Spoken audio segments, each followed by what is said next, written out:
Shri Bhuvi properties private limited వారి 7 hills future city ఇప్పుడు మన సాగర్ హైవేలో నమ్మకానికి అమ్మలాంటిది మన భూవి ప్రాపర్టీస్. చెన్నైలో ఒక దారుణం చోటు చేసుకుంది. ఒక హిందూ యువతిని ట్రాప్ చేసి తనతో 8 సంవత్సరాలుగా ఒక సన్నిహిత సాంగత్యంతో అతను రిలేషన్షిప్లో ఉన్నారు.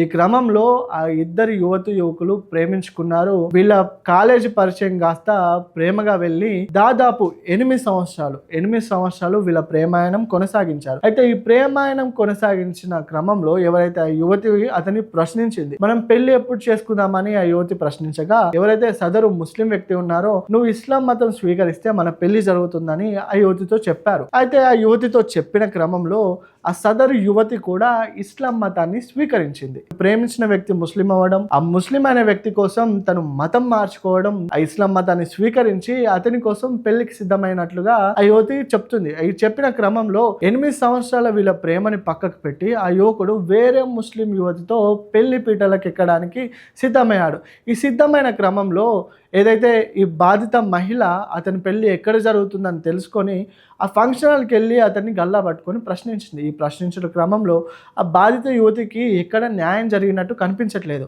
అయితే నన్ను మతం మార్చుకో అన్నాడు, నేను ఒక హిందూ అమ్మాయిని, మతం మార్చుకుంటే నా పెళ్లి జరుగుద్ది అని అతను చెప్పాడు. 8 సంవత్సరాలుగా వీళ్ళు రిలేషన్షిప్లో ఉన్నారు. ఈ రిలేషన్షిప్లో ఉన్న క్రమంలో మతం మార్చుకుంటే మన పెళ్లి జరుగుతుందని చెప్పడం, ఆ యువతి మతం మార్చుకోవడం, తిరిగి పెళ్లికి సిద్ధమైన యువతికి అతను ఒక గట్టి షాక్ ఇచ్చాడని చెప్పొచ్చు. ఎవరైతే ఆ ముస్లిం యువకుడు ఉన్నాడో అతను ఒక పోలీస్గా గుర్తించారు. అయితే ఆ యువతి అతనికి వార్నింగ్ ఇస్తూ నా మెడలో తలన్నా ఉండాలి, లేకపోతే నీ కాకి యూనిఫామ్ ఉండకూడదని అతనికి ఒక గట్టి వార్నింగ్ ఇచ్చింది. అయితే ప్రస్తుతానికైతే ఈ ఘటనపై పోలీసులు రంగంలోకి దిగారు. ముస్లిం యువకుడిని అదుపులోకి తీసుకున్నారు. అయితే ప్రస్తుతానికైతే పోలీసులు వారిని ప్రశ్నిస్తున్నారు. మరిన్ని వివరాలు తెలియాల్సి ఉంది. అయితే ఇదే విధంగా ఉంటే ఎవరినైనా మీరు ప్రేమించినా కానీ, పెళ్ళికి సిద్ధమైనా కానీ ఒక మతం నీ మతం మార్చుకుంటే మన పెళ్ళి అవుతుంది అని యువకులు ఎవరు చెప్పినా అది నిజమైన ప్రేమ కాదని కొంతమంది ఈ ఘటన పట్ల గట్టిగానే ఘాటు వ్యాఖ్యలు చేస్తారు.